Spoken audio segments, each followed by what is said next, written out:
नमस्कार मंडळी, स्वागत आहे तुमचं माझ्या यूट्यूब चॅनलवर. तर आज मी बनवणार आहे पालक पनीर. त्यासाठी मी इथं कांदा घेतला आहे. कांदा, टमॅटो, अद्रक लसणाची पेस्ट आणि इथं खडा मसाला घेतला आहे. पनीर घेतलं आहे. एकच मिरची घेतली. तुमच्या तिखटानुसार तुम्ही मिरची घेऊ शकता. कढीपत्ता घेतला आहे आणि खडा मसाल्यामध्ये मी इलायची घेतली, लवंग घेतला, जिरा घेतला. तर आता सर्वात पहिले मी हे भाजी ना ही उकळून घेईल आणि फक्त भाजी 2च मिनटं उकळून द्यायची आहे. तर मी कढईमध्ये भाजी उकळते. 2 मिनटासाठी उकळून घ्यायची, कारण पालकची भाजी ही पटकन शिजते. आणि अशी ती झाल्यावर त्याला मिक्सरमध्ये बारीक वाटून घ्यायची. कोणी जर माझा व्हिडिओ पहिल्यांदा बघत असेल तर माझ्या चॅनलला नक्की सबस्क्राईब करा आणि माझे व्हिडिओ बघा. तर मी ही भाजी मिक्सरमधून काढली आहे आणि आता कढई ठेवली, त्याच्यामध्ये थोडं बटर टाकले आणि आता त्याच्यामध्ये हा खडा मसाला टाकून घेतला. खडा मसाला थोडा भाजल्यावर त्याच्यामध्ये कढीपत्ता टाकला. आता बारीक चिरलेला कांदा टाकला आहे. तो व्यवस्थित परतून घ्यायचा.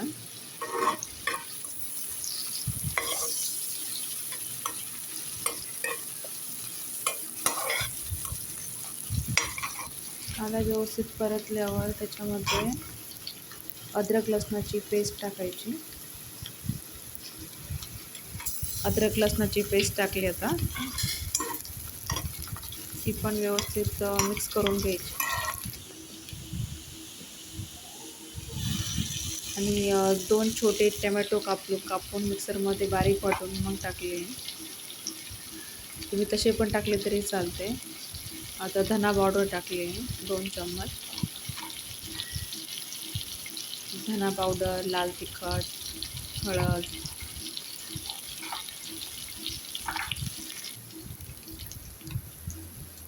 आणि हा पनीर मसाला टाकला आहे.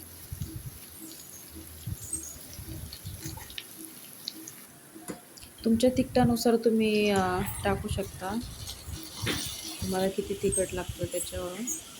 आता हा मसाला व्यवस्थित परतून घ्यायचा. त्याला असं तेल सुटलं पाहिजे तोपर्यंत परतून घ्यायचा. तर आता याला बघा, थोडंसं तेल सुटलं आहे. तर मी मीठ टाकायची विसरली होती, तर मी मीठ टाकले थोडं. आता व्यवस्थित त्याला तेल सुटलं आहे. तेल सुटलं म्हणजे आपला मसाला चांगला परतला. आता त्याच्यामध्ये मी पालक टाकलेली मिक्सरमधून वाटून. मला थोडं बोलायला प्रॉब्लेम येते, तर तुम्ही समजून घ्या. तर पालकपणा व्यवस्थित परतून घेतली आहे. तर त्याच्यामध्ये बारीक केलेले पनीर टाकले. छोटे मोठे तुमच्या आकारानुसार तुम्ही पनीर टाकू शकता.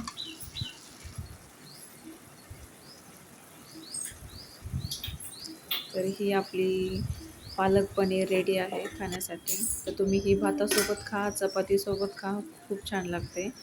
तर आम्ही जास्त तर भातासोबतच खातो. इकडे जास्त भात खाल्ला जातो ना, त्यामुळे आम्ही भातासोबत जास्त खातो. तर ही आहे गरमागरम